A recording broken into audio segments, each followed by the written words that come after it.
Paul and Deb Rees, experts in business, leadership and lifestyle.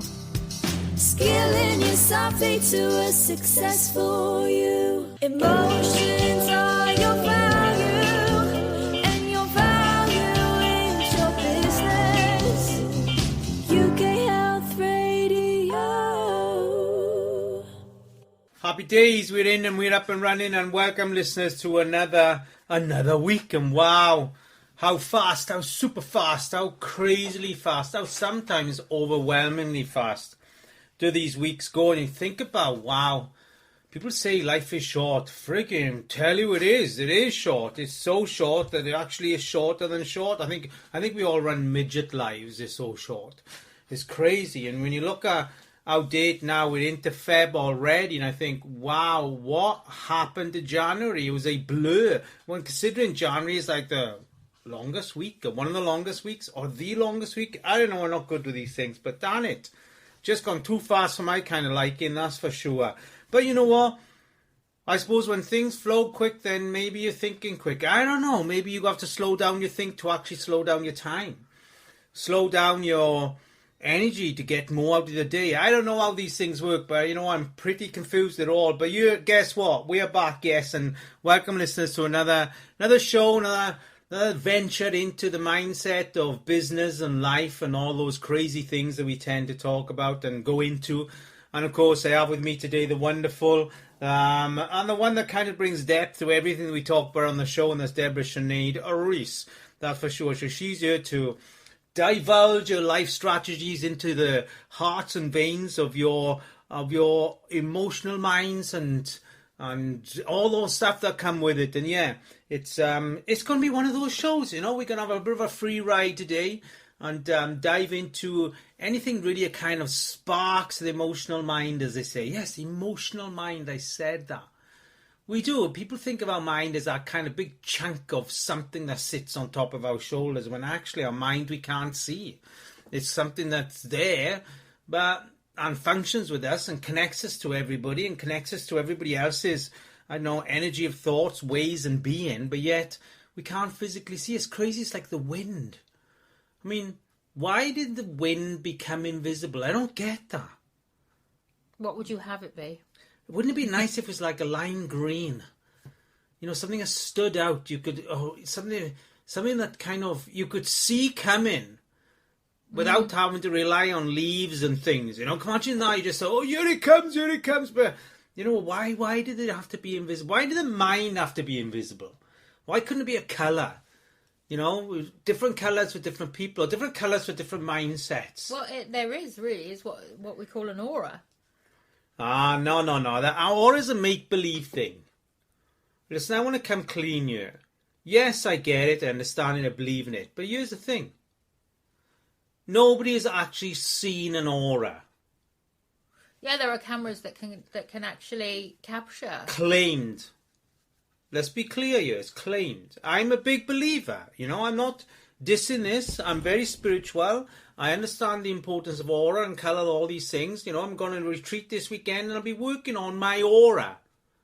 But I also want to be clear that the cameras claim that it's taking a picture of the aura. Mm-hmm. We all have a different heat, energy about us. But why is the heat colours then? Well, you know, who knows? We don't exactly know why. Nobody has come down and said, by the way, I made you, and this is what those colours are. No, agreed. But, you know, I like what you said in the beginning about, you know, the mind. And I can see why you're saying, why can't we see it? Because, you know, our mind is thought, and thought is pure energy. And I guess the wind as well. I like to feel the wind and hear it rather than see it. So that's where I go with it. I like to stand in it. It's my favourite thing. Mm-hmm. You know, being in the wind, and I just don't know. It blows off the cobwebs, but it's more of a feeling and a hearing. I guess the wind is rather than a seeing. True. It is a feeling, but you know, I know. I'm just feeling today that I'd like to see more than what I actually feel, because sometimes I think feelings can be just completely overstretched, overwhelmed, underplayed, overplayed, and sometimes it's just nice to see something, put a bit of logic to it and say, do you know what?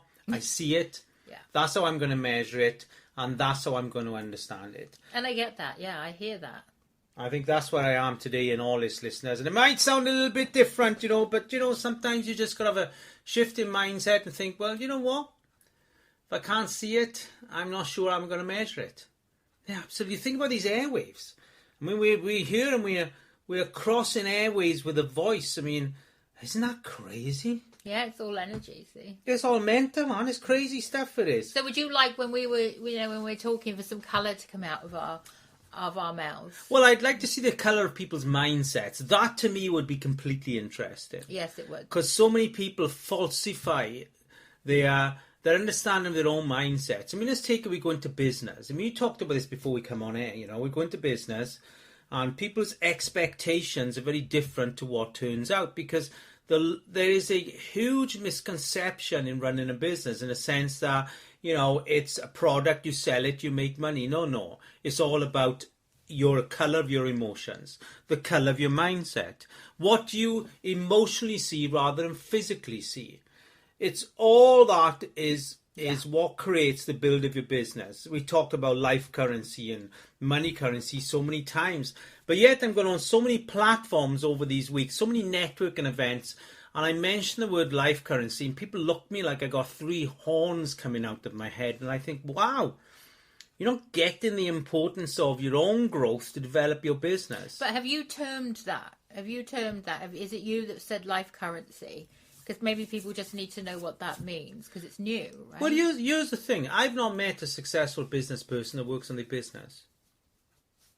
Figure that. That works on their business. That works on their business to be successful. Right. They have people within their business that functions the mechanics of their business. Yeah. But I only meet successful people that actually come into a mastermind with me and say, right, this part of my business is deteriorating, so I need to work on this part of myself.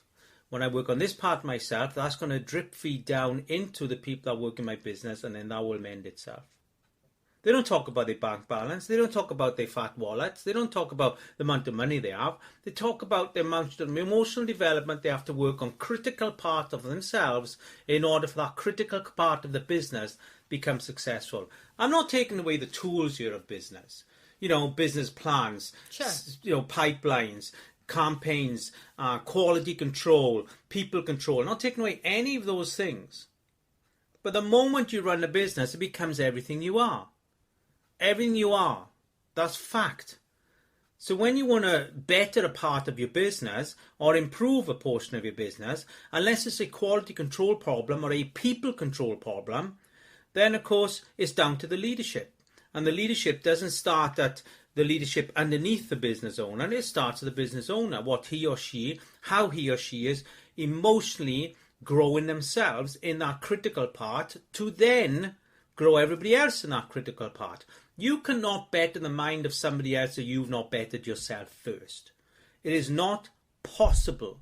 How about, when you're in a really great place with what you're talking about, that you actually attract in employees that match you? Absolutely, at that given point. But those employees are completely matched to your emotional development ability at that given point. Exactly. So you have to develop you to develop them. Mm-hmm. They will develop in their role, that's their job. They will develop in the sense of the efficiency they can bring into that role, because their job is to increase their seat value by increasing their ideas, the quality of their ideas. But they can't increase the quality of their growth or the allowance of growth in that business unless you grow you first. So you have to increase your life currency to increase the business currency. Agreed, absolutely. But have you coined that term, life currency? No, I've picked that up from somewhere for sure. Go on YouTube, put it in there, it'll be out there, I'm sure it will, People are philosophizing everywhere in life.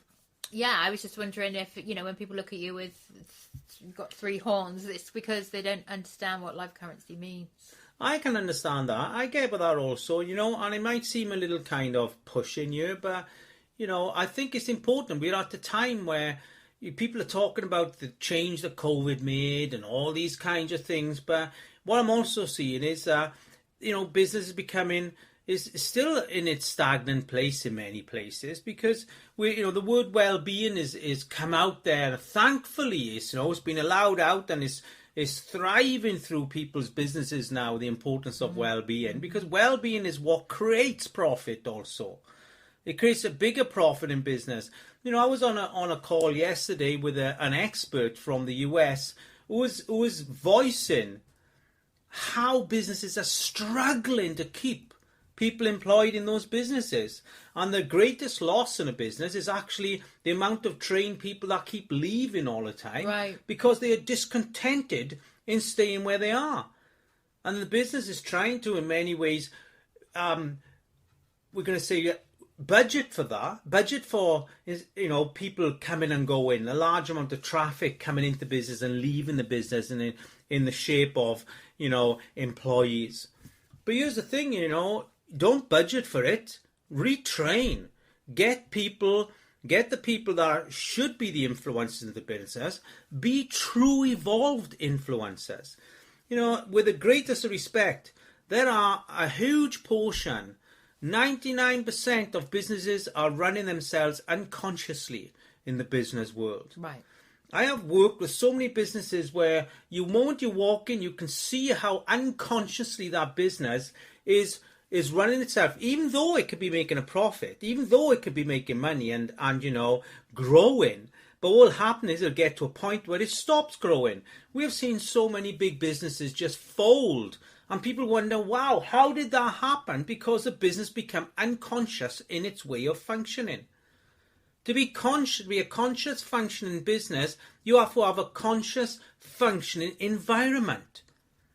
Which means that we don't employ people just because they got the right IQ or because they got the right bunch of certificates running behind them. We employ people because they have the emotional desire, they have the EQ, the interpersonal skills that will fill that role. It's not about whether they can spell correctly or whether they come in with 20 years of experience in that particular category. That don't mean nothing. Experience is easy to pick up. You can pick experience up and you can learn something fairly easily. The only reason why someone is lesser of an ability or less of a thinking person, a child in school, is because of the nature of their home life. We all come with the same ability. We could say that there are some that are sharper thinkers than others because they had to be sharper thinkers. We all are equal in so many ways. But then we get told, we get taught, and we get conditioned to be not as equal. And then all our teachers are teaching children to forget. But instead of telling them every day, everything you will learn today you will remember. Before you go to bed, everything you've learned today you will remember. Instead, they keep telling them, revise, restudy, restudy, restudy. The subconscious is, we're telling our students they're going to forget. That's why I have to keep studying. It is not possible. It's impossible to forget something unless you make the physical effort to archive that memory. I said archive, not forget. Unless you have some sort of disease that's preventing your brain and from functioning correctly, it's impossible to forget something. Impossibility. Unless we're getting told we forget on a subconscious level.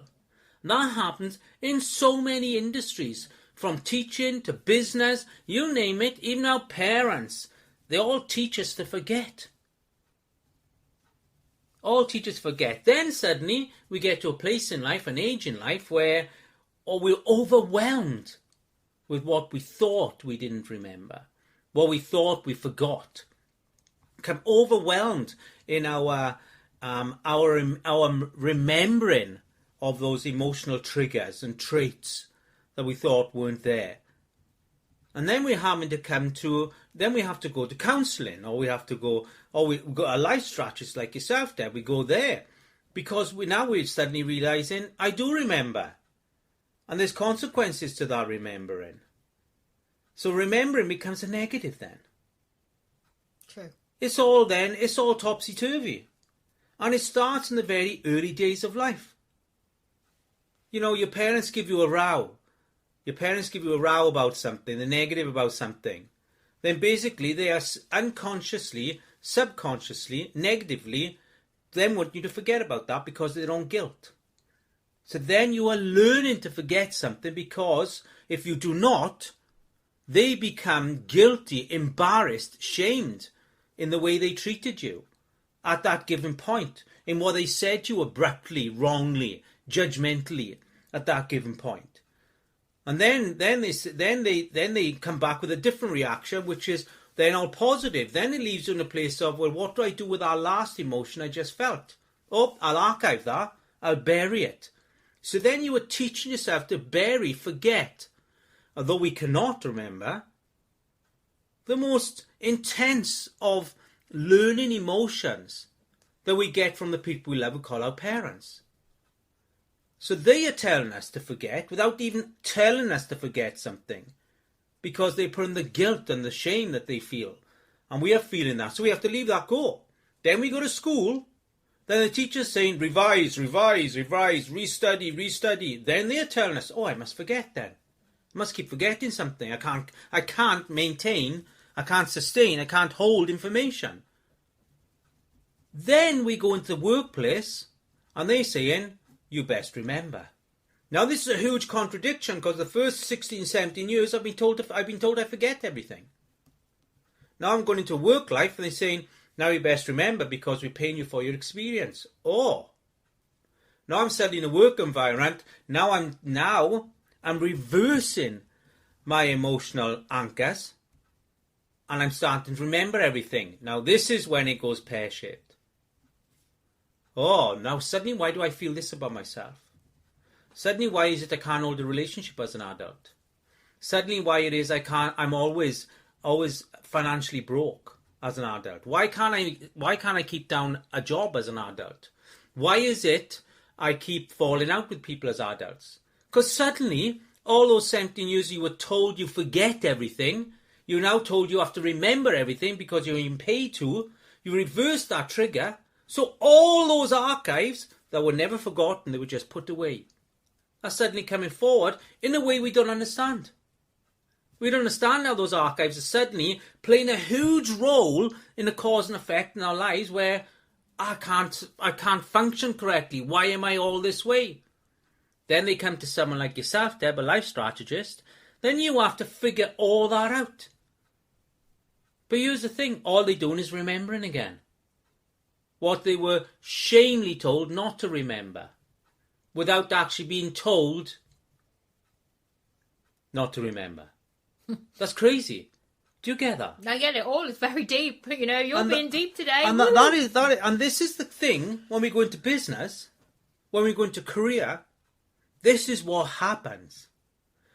Basically, depending on what country you're in, if in the UK you start work at 17 usually, 18 years of age. In the US, it's 21, 22, 25 before you get into a deep-rooted career. But at those given times, you're being paid to remember. And up to that point, you're actually living to forget. Because all of what was happening around you in all those years, at school and you know, at home, is saying that you always forget. Yes. Our parents are saying, without even saying, the row I give you yesterday, the punishment I give you yesterday, I don't feel right about that today as your mum or as your dad. But I'm not going to tell you that. But I'm going to shift the shape of our life in the next hour, the next day, for you to feel that you should forget that.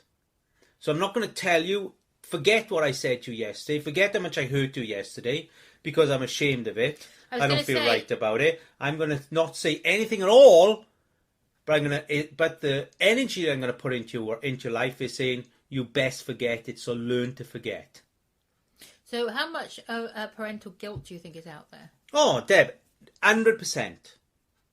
100% parental guilt. I mean, there are parents out there, obviously, that don't, but... No. Every parent carries guilt. It's not possible not to, because we don't have perfect parenting.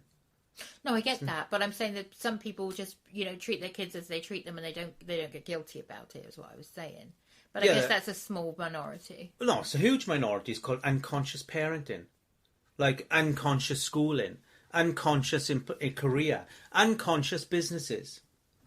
They're all thriving from the same place of those years where they were forced to learn to forget those emotions until they are paid in a career or run a business where they start to pay, because they have to remember. They have to switch on remembering, recycling information and getting paid to recycle the last meeting and getting paid to recycle information from 6 months ago to improve this business. I'm getting paid to recycle these reports into this meeting. So I'm now learning how to recycle information. You don't think there's a cause and effect to that? No. You are learning to remember again, which is reversing everything that was said in school, which is study, study, study, because you forget. At home, don't remember the last row I give you. Not telling you that, but just don't. It's insane. And then we go into business and we think we can just archive all that. Listeners, I'm so sorry, but it's not the case. This might be, a straight talking conversation here, but this is fact. Life currency. Life currency meaning everything that you do in your life now for yourself. Part of your development, your awareness, part of appreciation. Appreciating all that people put you through or give you the opportunities to go through in life to develop yourself. Negatively, positively, mostly negatively I'm talking about here. All those people that played a part in shaping who you are now. You have to see the good in all that. That's life currency. You have to see the good in all those things. And on that note, we're going to jump in a quick commercial because Debbie's going to come back because she's taken loads of notes. So she's going to come back in, listeners, and we'll see you in about 90 seconds from now. Happy days. UK Health Radio, the station that makes you feel good.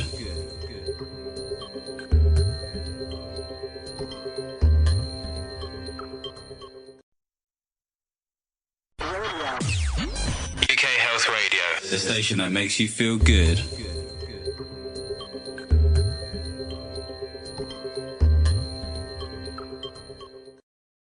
Happy days, and we are back in, and welcome back, listeners. We have been deep diving into the art of remembering and forgetting. The power of thought, the power of memory, how that can add value, take value, and really, the cause and effect on self-worth and all these things. But really going back and looking at, at what given point in life are we kind of conditioned to forget? Without even realizing it. At what point in life then are we conditioned to recycle and make sure we can recycle information and add value to that recycled information because we paid a salary to do that, or we run a business and it's essential we have that practicing tool. So many kind of, almost as if we go through these shifts, I'm going to say. And this all started from what color is our mindset. Do you know what I mean? And wouldn't that be great if I could see the colour of the mindset of my parents? And then my school would give me a colour chart and say, okay, these are the mindsets of people in life. That I could go home and say, Dad, you're this colour mindset, which tells me that you kind of have to work on, this with yourself in order for us to have a true balance, Dad. Can you imagine that? Wouldn't it be great? Say, Dad, you chose to bring me in here. I didn't get that choice. So here I am. The school has said that you were actually a light kind of brown. That's what I'm seeing, Dad. You're a light brown, which tells me, yeah, you're quite an earthly person. But it means you don't say much about your emotions, which is going to leave me, Dad, in a place of not saying much myself. So what are we going to do about that, Dad? Because I think now, the 20-year-olds are more forceful in what they expect from parenting. Oh. Thankfully, although I feel that there is definitely, I'm going to say an issue because of digital technology and self-worth and all these wonderful things. But, I think it has been more forceful now in the quality of parenting and the quality, let's look in this country, listeners, we're in the UK, and right now, the teaching industry has gone on strike. Teachers are on strike right now over pay and things like this. But the whole teaching industry has been tired for many years, and that's because we are seeing this change in what is attitude from the children coming into class. There are so many labels now, from dyslexia to autism and all these kinds of things that come in, and teachers are very restricted in how they can teach also. But which leads then into a kind of an emotional imbalance in class.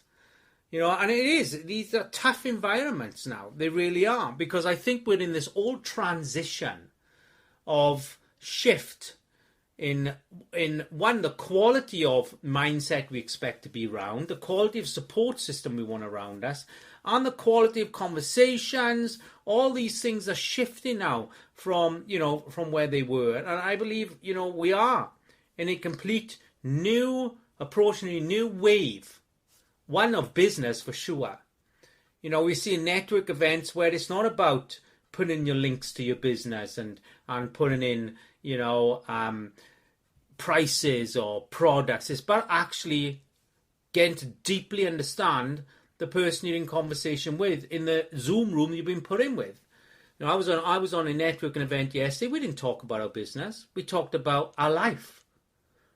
And if we want to know about each other, then we just go on LinkedIn and we find that out, what we do in business. But we talked about life and things like this. It's all changing. It's making it more human, isn't it? Yes, human to human for sure. So tell me, what's your thoughts, Deb, on all that? Well, that is quite a lot there. I've been writing notes now about all of this, and I think that so what happens is your subconscious does remember everything. That's why hypnotherapy works, because when you get into the subconscious mind, every single memory that you've had is there, even in the womb, and what have you. So it's all there. So we don't ever really forget, because what happens is when those memories go into the subconscious, you're saying we forget them on a day-to-day basis. We forget them in our conscious mind, but we are taught to forget. Yeah. But they're all in the subconscious, and where we react to and our model of the world and how we see ourselves in it is all coming from the subconscious mind anyway. So, even though we don't remember consciously, we still react and come from that subconscious place where all those memories are in there. So when you bring that into your conscious mind by having to remember, you were saying, by going into a employment or going to work, and then all of a sudden you have to switch on remembering, it can be, like you say, a difficult time. Mm-hmm. Here's the thing, that let's remember, there's logic memory and there's emotional memory. So logic memory is when we're asked to complete a task that has no cause and effect on our emotional confidence. That's logic memory. So it could be, something very simple. Logic memory is what gets you back and forth to the shops, remembering where you're traveling, remember people's names, remember all these kinds of things. Facts, that's logic memory. That doesn't pull on your self-worth. What pulls on your self-worth is emotional memory. So when you're asked to complete a task that's outside of what is your general feeling of what you can do, in order to be more as a person, to be a different leader, to enhance the job, the business, the life you're doing. That's emotion. Then that is pulling on your self-worth, which then pulls on your emotional memory. Now, emotional memory is effectively what your parents said, don't remember. Don't remember the hurt. Don't remember the upset. That's emotional memory. Going to school, the teacher's saying, keep study. Whilst they are thinking that they are, again, reminding us to study, to keep ourselves sharp, what they're actually doing on an emotional sense, they're saying, you cannot remember. That's why we're having to remind you. That's the subconscious message that they're getting from the teachers, the tutors. So there are two different memories. The logic memory is again based on safety. Is based on, I can do this, I've done it many times. Emotional memory is the moment you move out of your experience, Then you go into emotional memory.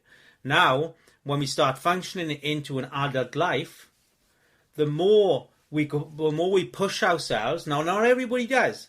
Lots of adults live in very simple opportunities. They live they're in careers they can do with over and over and over and know it like the back of their hand. They're in logic memory always. Yeah. They have no need then to dip into their emotional memory. True. Then those who are pushing themselves to be more than what they were yesterday, the day before, they live in more in their emotional memory. So for them, the conflict is not knowing, not understanding all of a sudden, why am I responding this way? Why am I reacting this way when I've suddenly started pushing my emotional confidence in this direction? They don't know why. They have no idea. And they still cannot go back to the parenting because they're loyal to what they experienced in their parents' life with their parents. Mm-hmm. They're loyal to, we could say that, let's say you lived in a life that was very chaotic, very violent. Let's say that was your childhood. In somewhat, you'll stay loyal to that because even though it was an intense environment, it was still somewhat the only environment which would make a conflict between happy and sad. Because that's the environment you were in. So as stressful as it was, it also could be as happy as it was. So that now is a complete conflict for that person who's now trying to grow their confidence by using their emotional memory. Yeah, because there would have been safety in the chaos. Absolutely. Absolutely. So on that sense, listeners, you think, okay, what is my logic? What's my logic memory? We know that is basically doing tasks like that you can do every day that you used to do in. Emotional memory, then, you're using that when you're actually building your self-worth. Or we could say your daily confidence to stretch to be that much more than what you were yesterday. And depending on whether it's a career and your salary expects you to do that on a day-to-day basis, or whether you're running a business, whether you're a new parent. Your new parent, that is going to supersede you pulling on your confidence. New relationship, again, that's actually is not about new confidence. It's actually overcoming your old confidence to have new confidence when you go into a relationship. That's a completely inside-out process that we don't see. Yeah. We don't even see. All that in one lifetime. No wonder January has gone so quick. Right. And I could say that, the logic memory that you're talking about is our conscious mind and the emotional memory is our subconscious mind. And you're right. When we get into what you're terming, emotional memory, that's when all your patterns come out. Oh, yeah. Patterns, illness, you name it, all comes from there. Yeah, because illness is emotion first. And I've written here also, wouldn't it be great to have pre-parenting courses? Can you imagine that? Imagine my mother and father going on a pre-parenting courses. Oh, God, no. No, but these days I think people would go on a say like they found out, this couple is pregnant and they go and they have a pre-parenting course so they find out their patterns so they don't mess up the next generation, right? It should be by law. I agree. By law, well, you have to go on a pre-parenting course and you do this for the term that you're carrying. Then when you give birth, then you have some kind of emotional stability.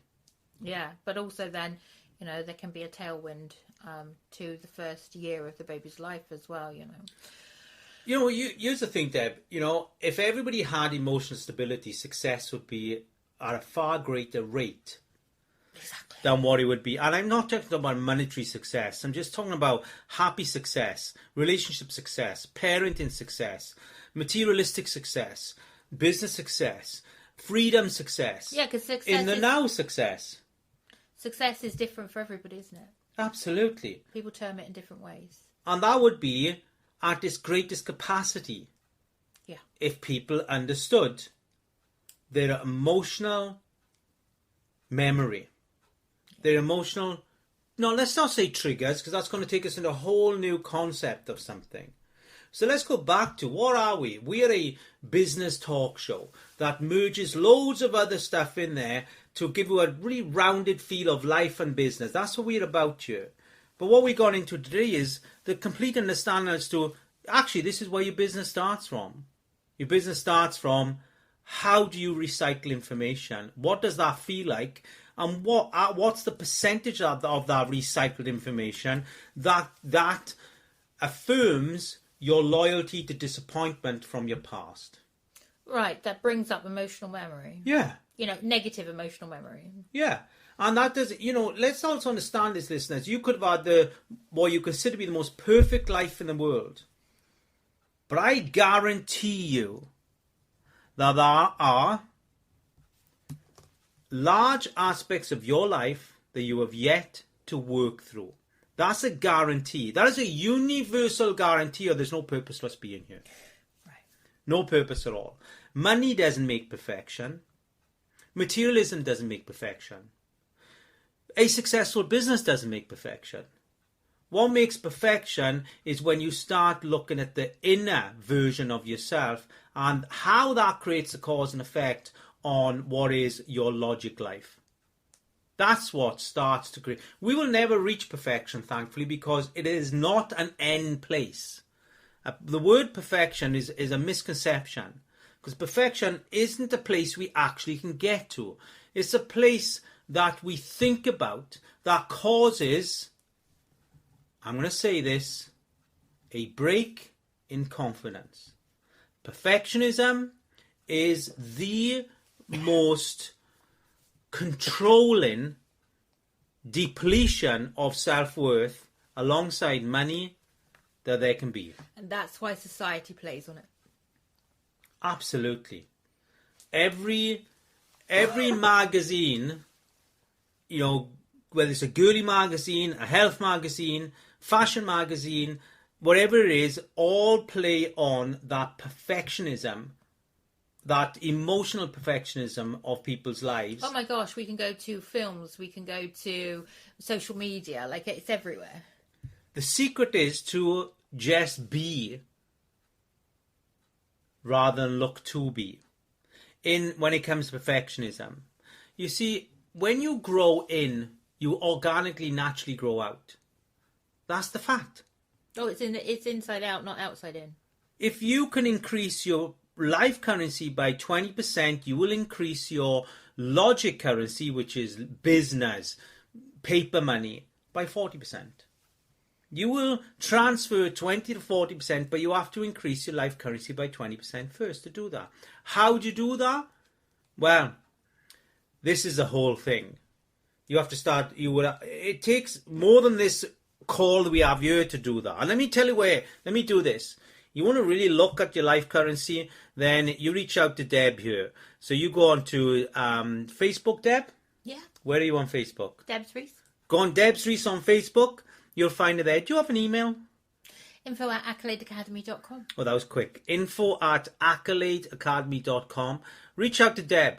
Then from there, with her Fresh Freedom program, you will start working on your life currency. Now, what I can tell you is everybody that works through Deb and has worked through her life currency Fresh Freedom program have increased their life and then the logic of their life, the materialism of their life. That's a guarantee. That is a guarantee. Thank you. You see, money doesn't make you happy. I've said this many times. You can go from zero to Milo overnight depending on your idea, but you will go back to zero in time also because you'll not have the money alignment. Or, you'll go emotionally back. Let me just cut in there, Deb, because guess what? I need to dive into our second advert, guys. So yeah, we're going to see you back here in 90 seconds. Deb is going to finish off where she was going into then. Happy days. Here we go.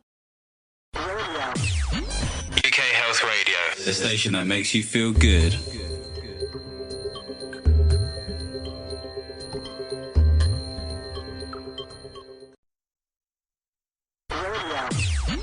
UK Health Radio, the station that makes you feel good.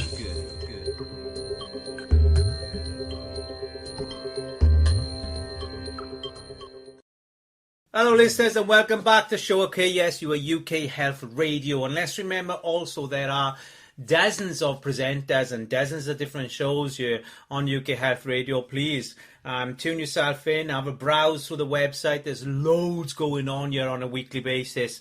Not just myself and Debs, that's for sure. And of course, we've been diving into all kinds of mind, thought, remember, forget, and how to be after speeding through the months of January and just looking at how did that happen. So, Deb, where do you think we are?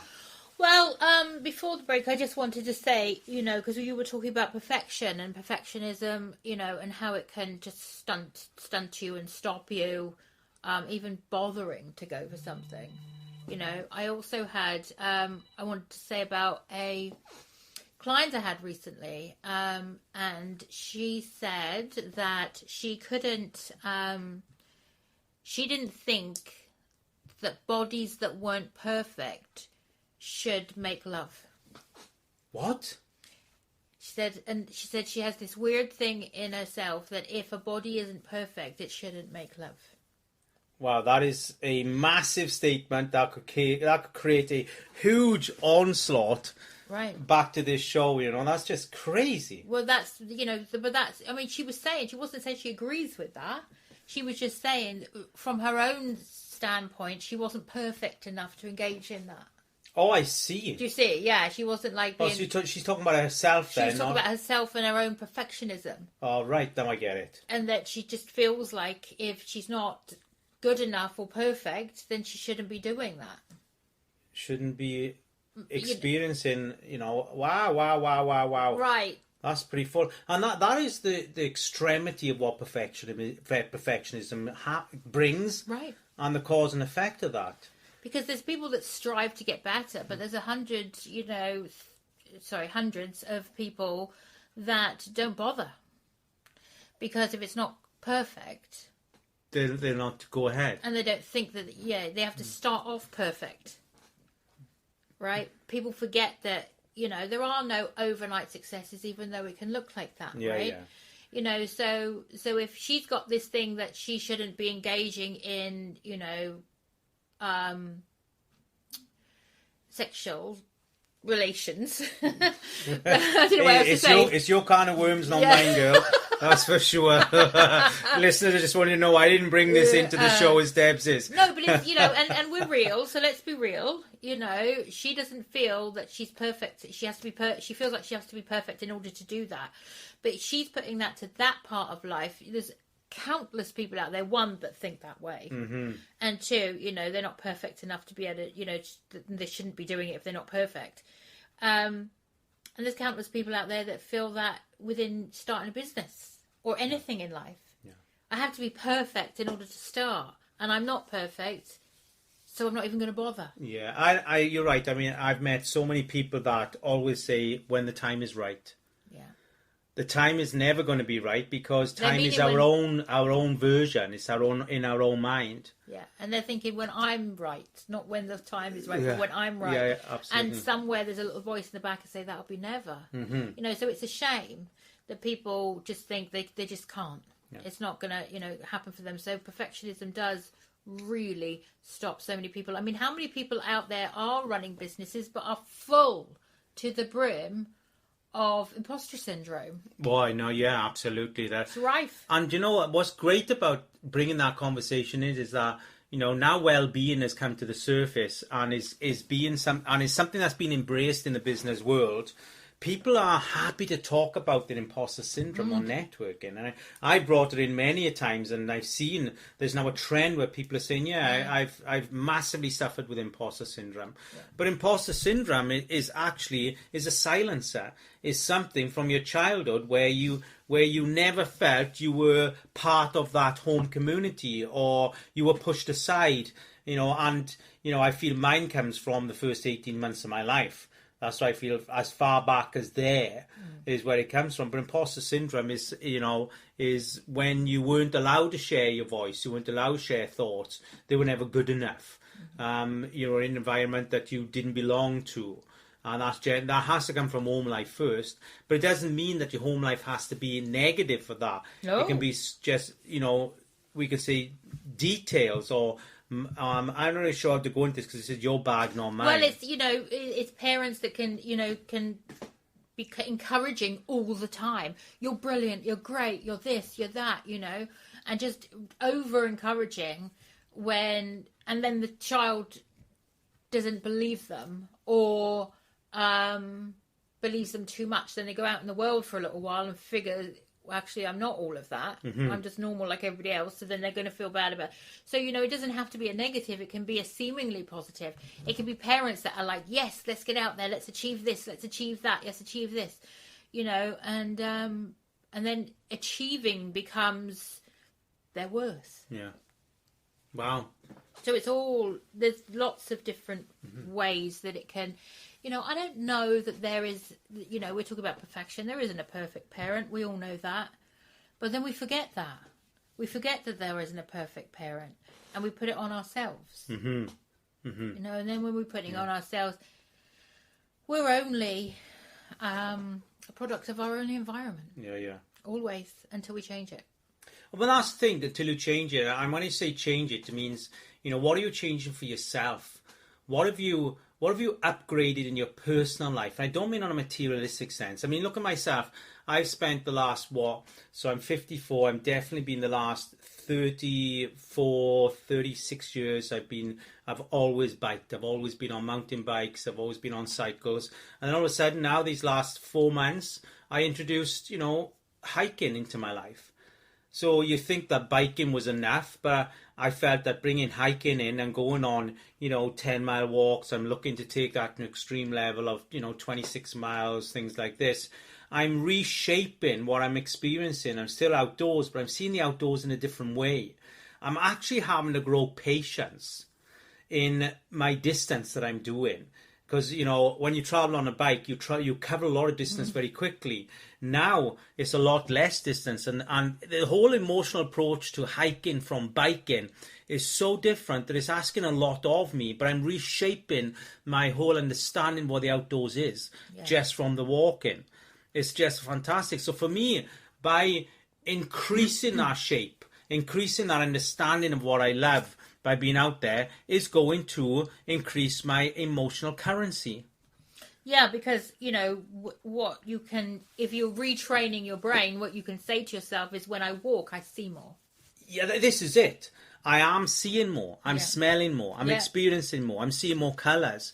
But what I'm doing is I am growing my emotional self. Right. I'm growing my emotional self to enhance the quality of my emotional memories. Lovely. That's what I'm doing by hiking. It's a simple switch. Yeah. From one thing to another, Yeah. one discipline to another, but it's enhancing my emotional memories into a positive and more purposeful purpose in my life. Right. And, you know, that's commendable, you know. Now, you can do that with biking and hiking. You can do that with procrastinating and not procrastinating. Absolutely. You can do that with, I'm good enough, I'm not good enough. Like, you can do that with everything. You might need a little bit of patience. But, you know, the minute something becomes a belief, then you start... Because that's why affirmations work. And people just, you know, they're such an old buzzword. Yeah. But they work because what you're doing is... What's great here is that we talked about the subconscious and the conscious mind. So the logic memory and the emotional memory. So what happens is that although the emotional memory is running the show all the time, the logic, so it looks like it's in charge, but the logic, so the conscious mind, whatever you put in there will spill into and change up the mindset of your emotional memory. And there it is in a nutshell, eh? Yeah. Absolutely. And listeners, guess what? We have absolutely run out of time. We have blasted through the show just quick as we blasted through January. You want to get hold of Deb and talk about her Fresh Freedom and how you take those emotional memories and take them into a new purpose in life? Well, info@accoladeacademy.com. You will find it on Facebook. It's Deb Rees. Deb Rees on Facebook there. You'll see her. She's full of blonde and everything. It's all there. And until this time next week, listeners, you have an amazing week. Absolutely love who you are. Enjoy your memories. And above all, know that everything you remember is worthwhile remembering. We will see you again. And bye for now. And boom!